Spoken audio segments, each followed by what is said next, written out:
ভালোবাসো কেন মালিক আমায়?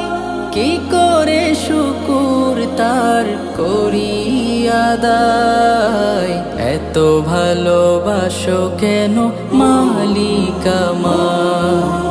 এত ভালোবাসো কেন মালিক আমায়?